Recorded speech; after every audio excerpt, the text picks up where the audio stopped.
Welcome, everyone, our at-home viewing audience. I hope you just enjoyed Freeland. Here with us today to discuss the film is co-director Mario Ferloni, producer Laura Heberton, and star Freeland Krisha Fairchild. Welcome, everyone. Thank you for joining us. Thank you for having us. Yeah, Thank you. Thank you for screening Freeland. Our pleasure. It is such a wonderful film, very special. I really loved it.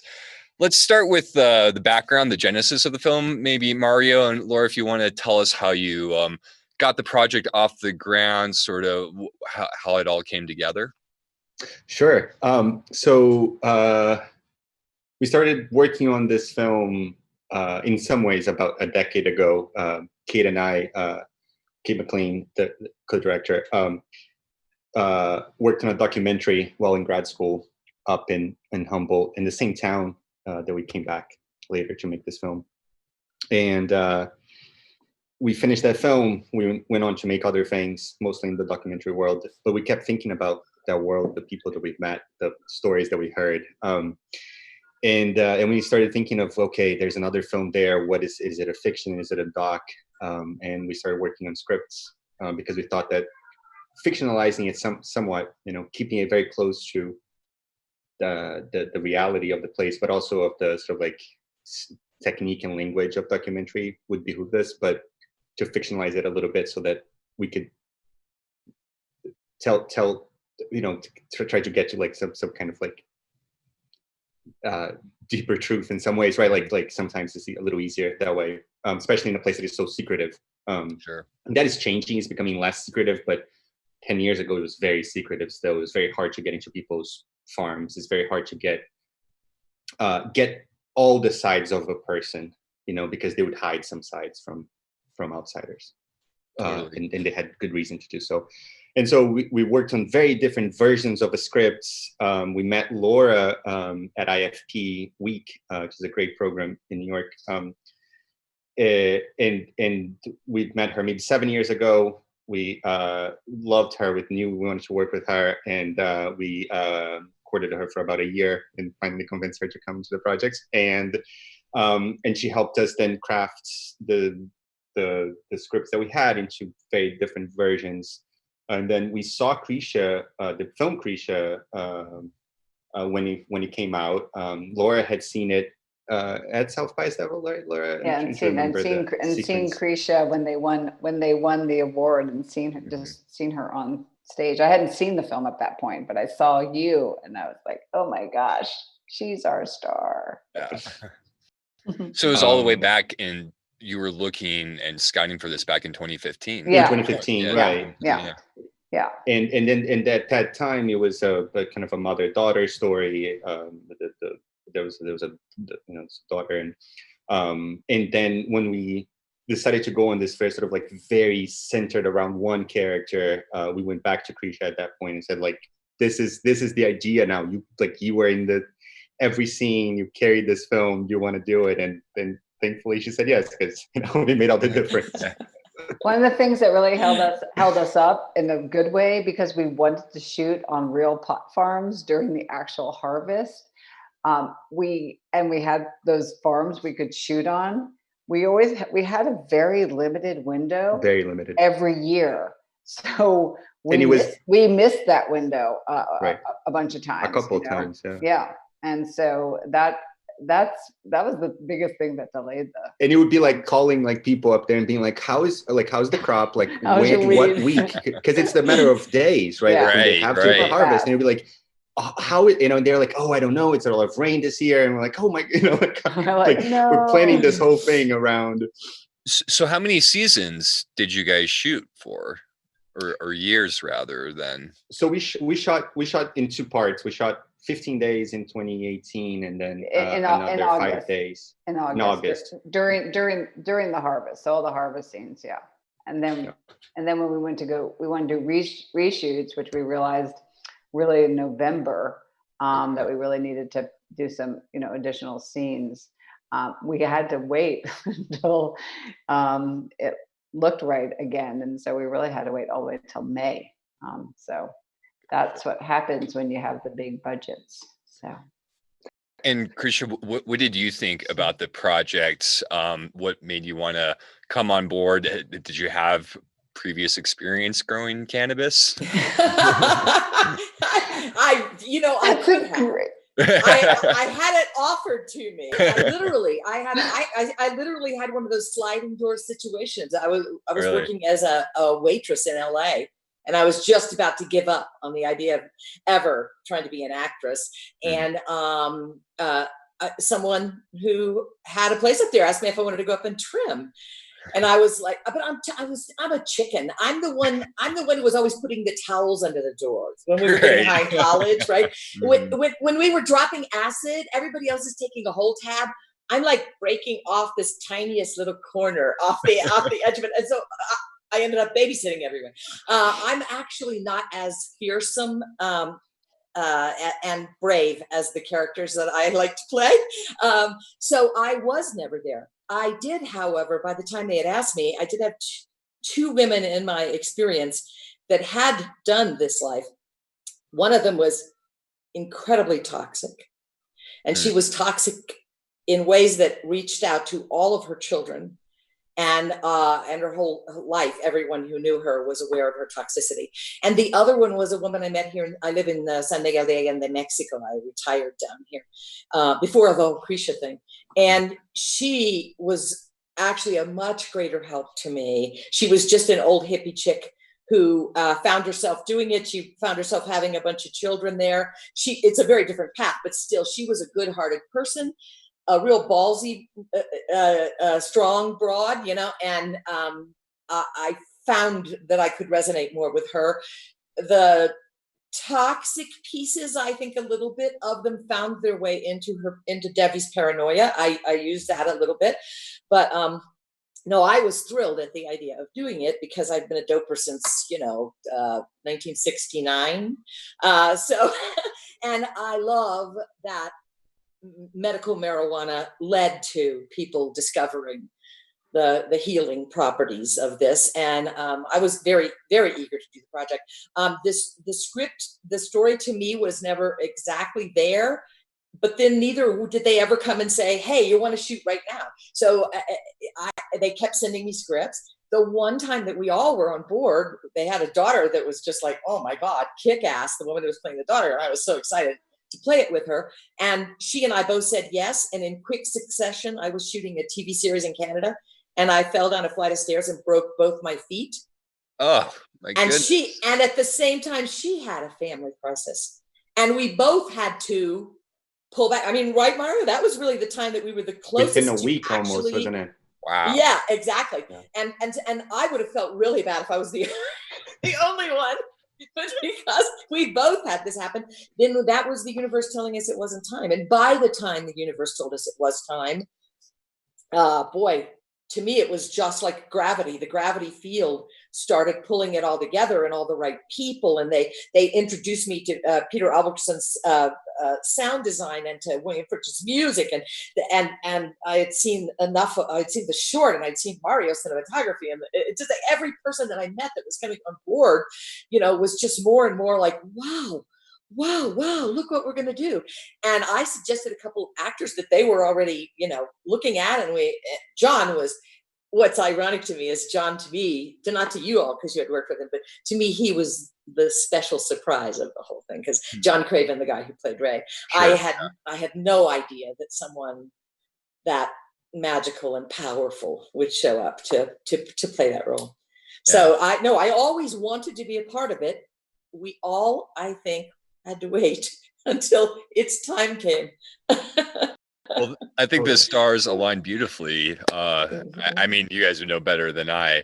I wanted to ask, because you touched on a couple aspects of the filmmaking, but when I was reading the film and your guys' press notes, one phrase that caught my attention was you wanted to create a natural cinema. And coming out of the documentary world, what does that mean to you in terms of the directing of the acting and what you bring to the performance, Krisha, all the way down to the cinematography and editing and so forth? Yeah. Go you. Yeah, I just followed. No, all I can say is my part of the natural was to what I always But do. was your hair? Yeah, Yeah. definitely. And all my own clothes and doing my own hair and makeup. All of those things are, to me, integral to a family style, natural filmmaking experience. I'm not saying anything against when you have a big, huge crew of people. I'm saying that when you don't, everyone brings more than just Sure. their one circle of expertise. I did my homework. I found out everything about her. I decided who she was. I told it to Mario and Kate. They tweaked. Okay, but how does this work with this? And I'm like, oh yeah, we have to put her here and there. So we did all the actors did so much homework that by the time we showed up, then Mario and Kate and the rest of the crew created the way that it became more natural feeling. Right. Yeah, I think for us it was creating the environments where the performances, and I would include that not just the acting performance, but the performance of the whole team involved. First, to make everybody feel like a team, and then Sure. but make those performances, create the space so that you're stopping as little as possible. You're not lighting that much so that you can keep going. You also not packing the days too much so you can stop and talk and discover scenes. You're leaving some space in the middle of the day that is like, there's nothing here. This is just we're gonna do something. We're gonna try a scene, but that had that space. It in art design, it meant we would get to a location and we would find the location that we thought was right, like, and really look for that, but then minimally interfere with it, right? So both for in terms of, we had a crew of 6 people, and I would, 7, because I would include Krisha as like this, like we were like a 7 people band, and then sometimes, then we Unit had other people production come. manager, exactly. We need to give you another credit. Totally.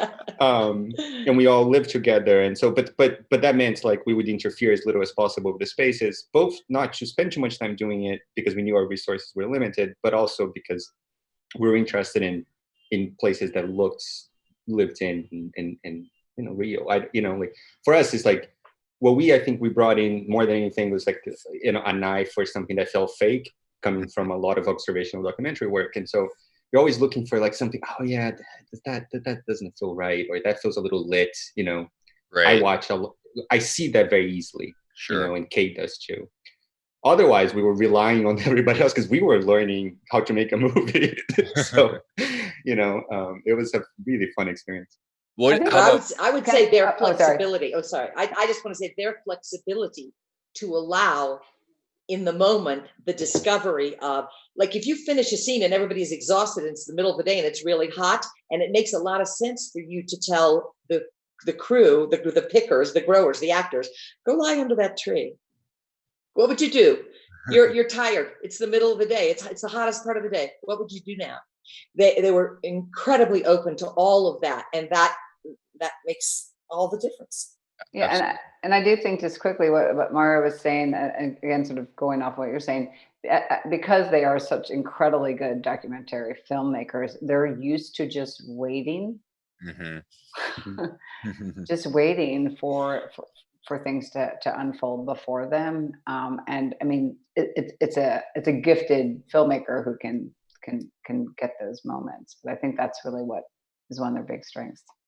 Absolutely. But Laura, your approach had to have been, well, you tell me, with shepherding 2 documentary filmmakers making their first narrative feature, and that is very much your background of narrative features. What were those challenges to try to maintain that beautiful natural cinema, but still on a schedule and all the other things that are, that you don't have that freedom that you do so much with You had documentary. a film at the end. Great. Yeah, film at the end. No, I think that's a really good question. I think, though, a lot of the people I have worked with, Robert Machoin and Rodrigo Ojeda Beck, Josephine Decker's early work, Matt Porterfield, all of these people make documentaries, or a lot of them also shoot in this very same style, where we have a scriptment, but everyone's together. We take breaks, we pause.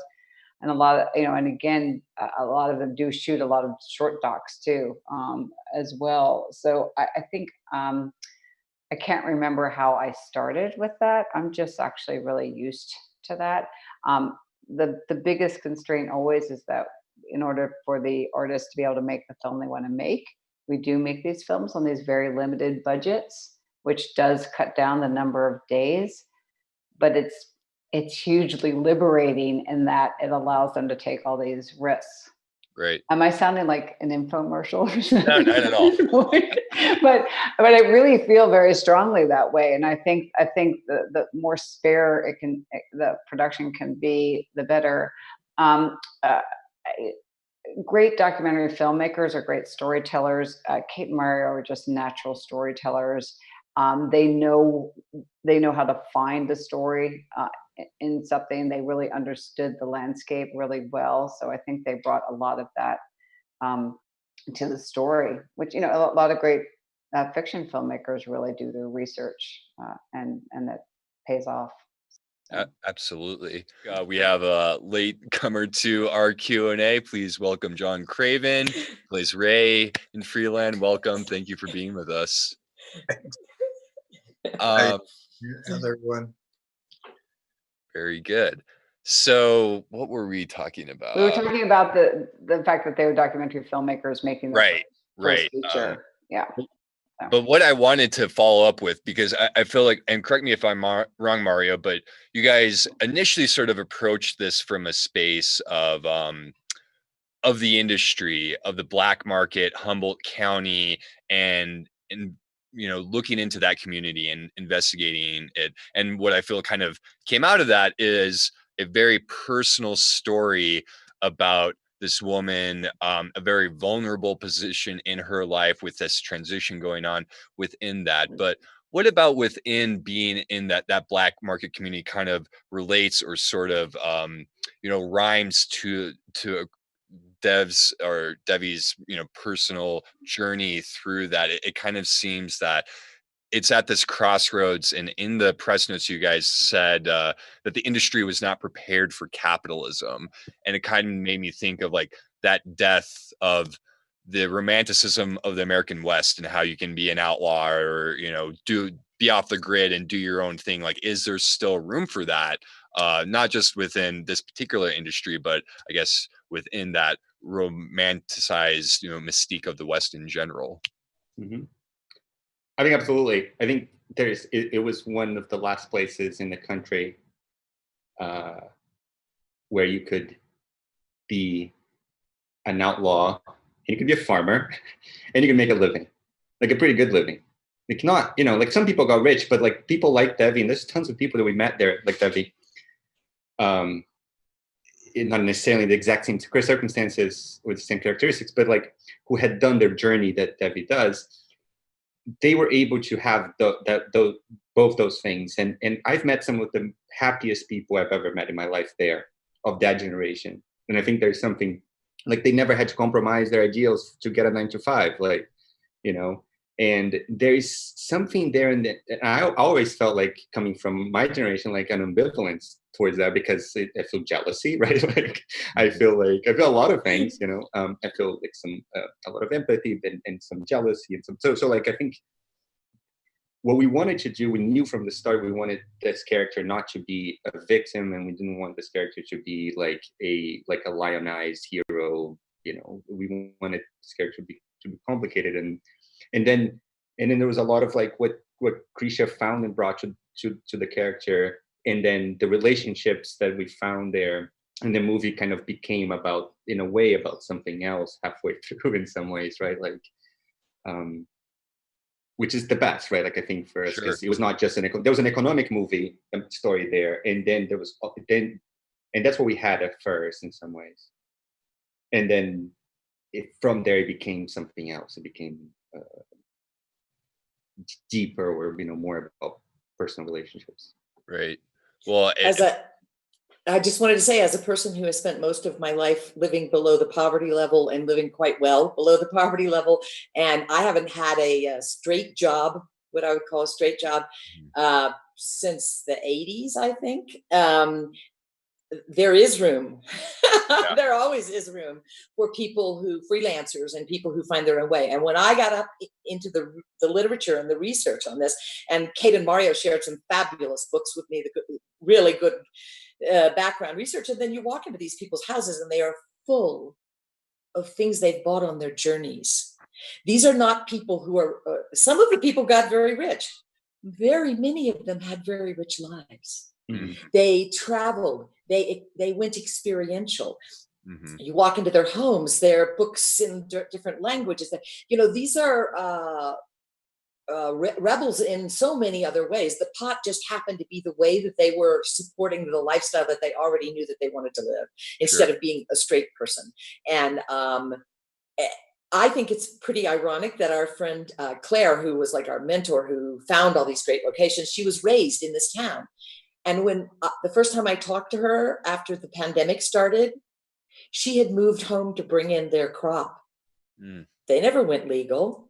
They just kept growing under the table. And boy, people needed that once the lockdown happened and nobody could get to their legal sources. All the dispensaries were shuttered. Oh, really? And, I didn't realize in California that was the case. She said, well, suddenly our outlaw crops were in demand again. I love that. Yeah.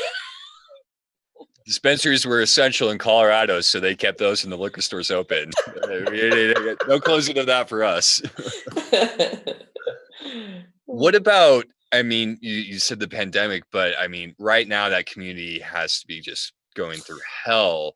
Are you still in touch with the farms that you shot on and those people? How are they doing right now with the fires? But Kate and Mario, are you talking to people up there? Because Claire's the only person I'm in contact with. Yeah, I'm also only in contact, and I think the fires, like they're getting a lot of smoke, but Mendocino is getting now, or south of there. They're about 5 hours from San Francisco, and a lot of the fires have been south of where they are. So like us here in San Francisco, they're mostly dealing with the effects of smoke, as far as I know. But the little town we shot in was on warning for evacuation. They were right. Yeah, they were on evacuation warning. But John, what's it been like where you are?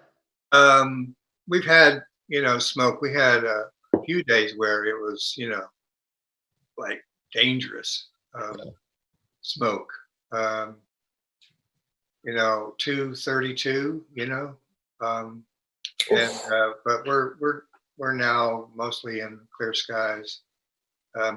Sometimes we'll get moderate air quality, but most of the time it's good now. But it was there for about a week. We couldn't go outside at all. Wow.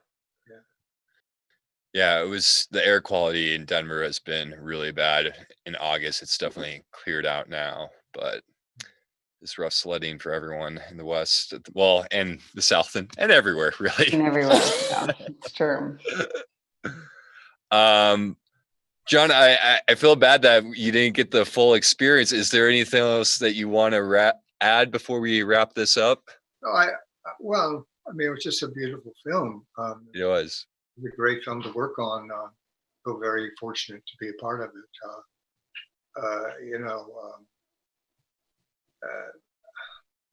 There's really not more to add to that would be insightful. Well, John is a theater actor, right? And you and your wife have run theater program where you are for a long time. You've taught theater, and he's like Krisha, in their retirement, they're becoming film stars. You and me, baby, we're gonna have a series, John. I was discussing a series that I want to see you have. Actually, before Mario even got on, we were talking before we started the Q&A. So for all the audience members out there, but I was saying it'd be really great. I want to see a TV series with Debbie and Ray, where Debbie goes to Florida to find you, and you drive back to bring you Humboldt. back. Oh, that's great. This is gonna be the feel-good version of our movie. Let's make that. Exactly. Yeah. I just want to give a shout out real quick to our casting. We had two casting directors, but our local casting director, Michelle Maxon, who was instrumental in finding amazing actors in the Bay Area like John. I mean, John we had met in a project before, but who through just Michelle, like but through Michelle, really. through Michelle as well. Yeah, she's amazing. She's also in the film. She plays that young grower in that tech grow that he goes to visit. But she was just instrumental in finding us the right people and just total pros who came and brought it. So thank you.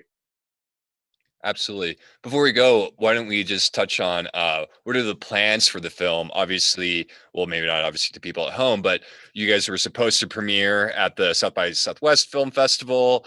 That was canceled. You're playing virtual festivals now in the fall. Do you hope to be able to get it into theaters maybe next year, or keep on the virtual route? What are your plans? Well, yeah, we would love to be able to get into theaters next year. I just don't know what's going to happen with Sure. cinema, real cinema know. next year. And again, this is the kind of film that really usually like requires some kind of theatrical run, you know, in major cities, and then it will go online to sort of build buzz for it. So we're hoping that the festival buzz, playing such great festivals like Denver, is really helpful. I mean, you know, it's really instrumental to people to see what kind of buzz we're building on the festival circuit. And then I would say hopefully maybe later on next year we would have a release. So. Well, fingers crossed. Grisha, Laura, Mario, John, thank you so much for taking the time to chat with me. I know our viewers at home greatly appreciate it, and we wish you all the best with Freeland. Okay, Thank you so much. Thank you. Thank you so much. Thank you. Bye. Bye. Bye.